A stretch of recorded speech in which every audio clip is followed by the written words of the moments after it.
ಸಾಕಷ್ಟು ಸುಳ್ಳುಕೋರರು ಮೋದಿ ಆಡಳಿತದಲ್ಲಿ ಈ ದೇಶ ಅಭಿವೃದ್ಧಿ ಕಾಣ್ಬಿಡ್ತು, ದೇಶದ 5 ಪ್ರಮುಖವಾದಂತಹ ಆರ್ಥಿಕ ಸ್ಥಿತಿವಂತರ ದೇಶ ಆಗೋಗಿದೆ.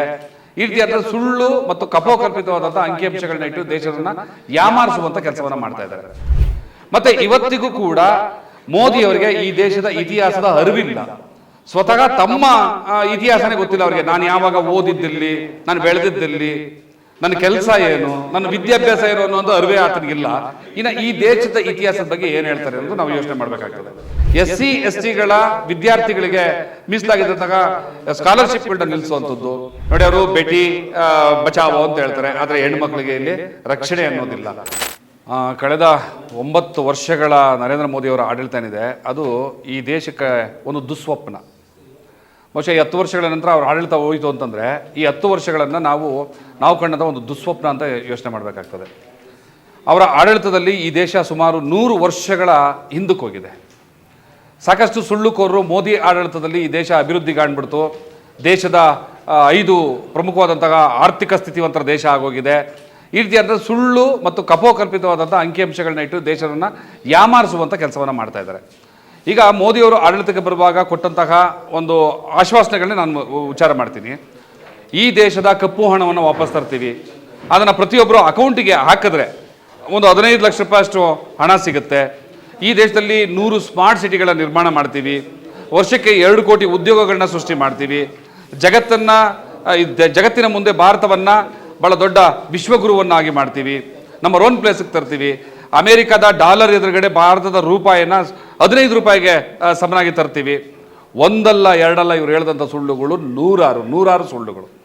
ಮತ್ತು ಇವತ್ತಿಗೂ ಕೂಡ ಮೋದಿಯವರಿಗೆ ಈ ದೇಶದ ಇತಿಹಾಸದ ಅರಿವಿಲ್ಲ.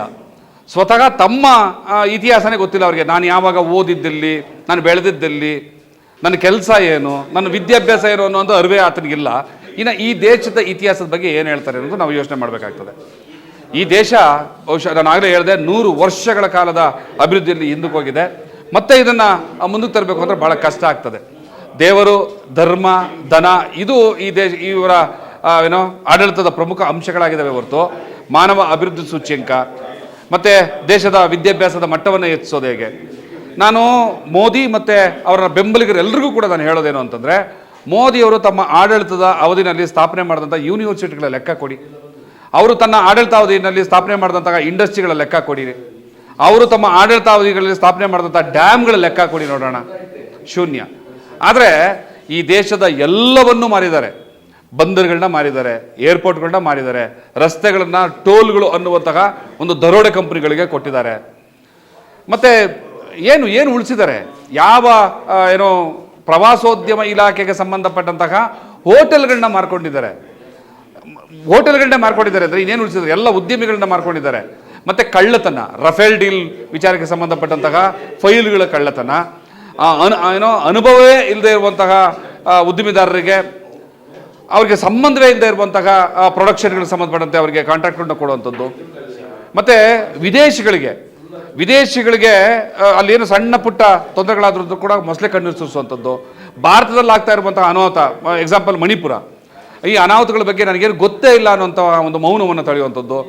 SC ST ಗಳ ವಿದ್ಯಾರ್ಥಿಗಳಿಗೆ ಮೀಸಲಾಗಿದ್ದಂತಹ ಸ್ಕಾಲರ್ಶಿಪ್ಗಳನ್ನ ನಿಲ್ಲಿಸುವಂಥದ್ದು. ಒಂದಲ್ಲ ಎರಡಲ್ಲ, ನಾನು ಒಟ್ಟಾರೆಯಾಗಿ ಹೇಳ್ತಾ ಇದ್ದೀನಿ, ಮೋದಿ ಈ ದೇಶದ ದುರಂತ ಈ 10 ವರ್ಷಗಳು ಭಾರತವನ್ನು 100 ವರ್ಷ ಹಿಂದಕ್ಕೆ ತಳ್ಳಿದೆ ನೋಡಿ. ಅವರು ಬೇಟಿ ಬಚಾವೋ ಅಂತ ಹೇಳ್ತಾರೆ, ಆದರೆ ಹೆಣ್ಮಕ್ಳಿಗೆ ಇಲ್ಲಿ ರಕ್ಷಣೆ ಅನ್ನೋದಿಲ್ಲ. ಆಮೇಲೆ ಸ್ಟಾರ್ಟಪ್ ಇಂಡಿಯಾ ಅವ್ರ ಘೋಷಣೆಗಳು. ಆದರೆ ಆ ಸ್ಟಾರ್ಟಪ್ ಇಂಡಿಯಾ ಅನ್ನುವಂತಹ ಇಂಡಿಯಾ ಪದವನ್ನೇ ಬ್ಯಾನ್ ಮಾಡೋದು ಕೊಟ್ಟಿರುವಂತಹ ಮಹಾನ್ ಪುಣ್ಯಾತ್ಮ ಮೋದಿ. ಮತ್ತು ಸ್ಟಾರ್ಟಪ್ ಇಂಡಿಯಾ ಅಂತ ಹೇಳ್ತಾರೆ. ಈ ದೇಶದ ಒಂದು ಪ್ರತಿಮೆಯನ್ನು, ಸರ್ದಾರ್ ವಲ್ಲಭಭಾಯಿ ಪಟೇಲ್ರ ಪ್ರತಿಮೆಯನ್ನು ವಿದೇಶದಿಂದ ತಯಾರು ಮಾಡಿ ತರಿಸುವಂಥದ್ದು. ಸ್ವತಃ ಈ ದೇಶದಲ್ಲಿ ಪ್ರೊಡಕ್ಷನ್ ಮಾಡೋದಕ್ಕೆ ಬೇಕಾದಂತಹ ಉದ್ದಿಮೆಗಳನ್ನು ಕಟ್ಟೋದಕ್ಕೆ ನಾಲಾಯಕ ಆದಂತಹ ಮೋದಿ ಸ್ಟಾರ್ಟಪ್ ಇಂಡಿಯಾ ಅನ್ನುವಂಥದ್ದು ಭಾಳ ನಗೆಪಾಟ್ಲಿನ ವಿಚಾರ. ಸೊ ಈ ದೇಶಕ್ಕೆ ಮತ್ತೆ ನಾನು ರಿಪೀಟ್ ಮಾಡ್ತಾ ಇದ್ದೀನಿ, ಇವರೊಬ್ಬರು ಸುಳ್ಳುಕೋರರು, ಇವರೊಬ್ಬರು ದುರಂತ, ಇದೊಂದು ದುಷ್ಟ ಕನಸು. ಇದು ಮೋದಿ 2020 ಯಾವತ್ತಿಗೂ ಬರಬಾರ್ದಿತ್ತು, ಇನ್ನು ಮುಂದಕ್ಕೂ ಬರಬಾರ್ದು. ಒಂದು ವೇಳೆ 2024 ಮತ್ತೆ ಮೋದಿ ಏನಾದರೂ ಅಧಿಕಾರಕ್ಕೆ ಬರ್ತಾರೆ ಅಂತಂದರೆ ಈ ದೇಶದ ವಿನಾಶಕ್ಕೆ ಮತ್ತೊಂದು ಹೆಜ್ಜೆ ಪ್ರಾರಂಭ ಆಗುತ್ತೆ ಅಂತ ಹೇಳೋದಕ್ಕೆ ಇಷ್ಟಪಡ್ತೀನಿ.